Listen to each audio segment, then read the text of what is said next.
We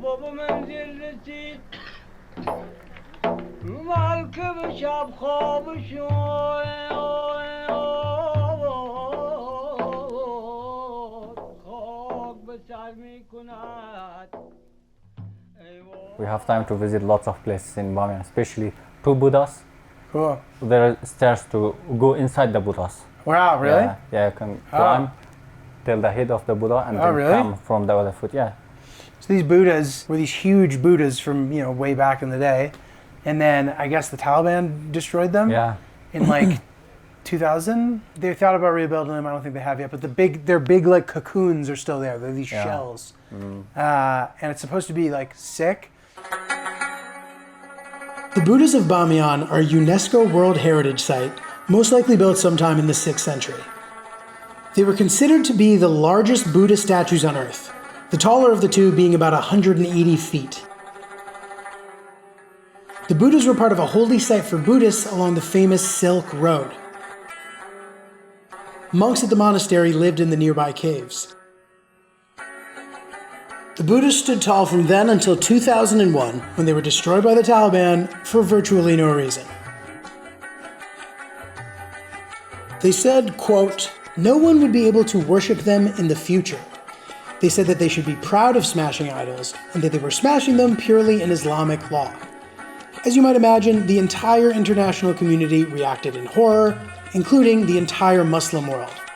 In response to the idea that somehow this fell within Islamic law, Pakistan's foreign minister famously quoted a verse from the Quran that basically said, Muslims should not slander the gods of other religions. He cited many cases in history, especially in Egypt, where Muslims had protected the statues and art of other religions. Thousands of Muslim soldiers had crossed Afghanistan to India over the centuries, but none of them had ever felt compelled to destroy the Buddhas. The Taliban leader at the time, Mullah Omar, replied by saying, perhaps they didn't have the technology to do so. It's really big. Yes, it is 58 meters high. Damn. This one. Crazy. Like, dude, how is that not a wonder of the world? So before it wasn't like this. It was really colorful, and it was painted. Yeah. It was cool learning about all the history, but with this sick backdrop, you know I had to do a photo shoot, bro.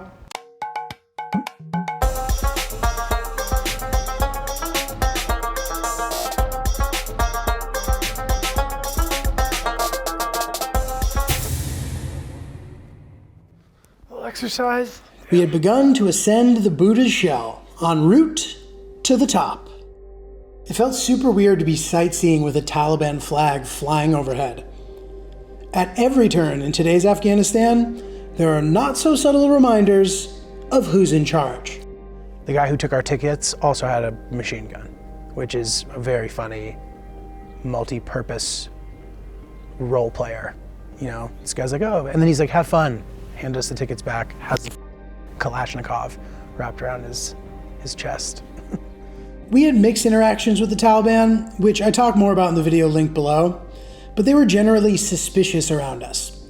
We filmed this video in the fall of 2022, and since then the Taliban have rolled out this awkward initiative to try to drive more tourism to the country. This is the stairs that going up to the head of the Buddha.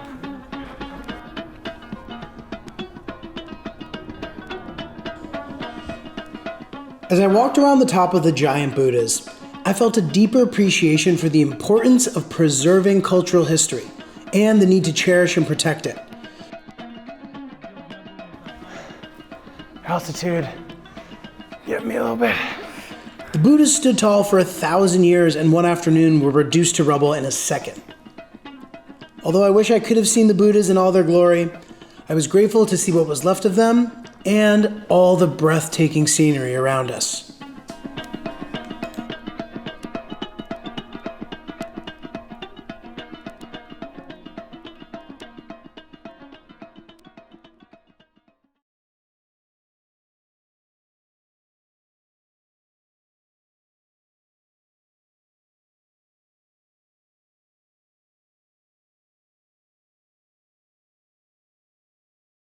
If you like this video, be sure to like and subscribe. Check out some of the other videos that I made. I made a full-length documentary in Afghanistan around the same time that we filmed this, along with a dozen other videos around the world, so give it a shot.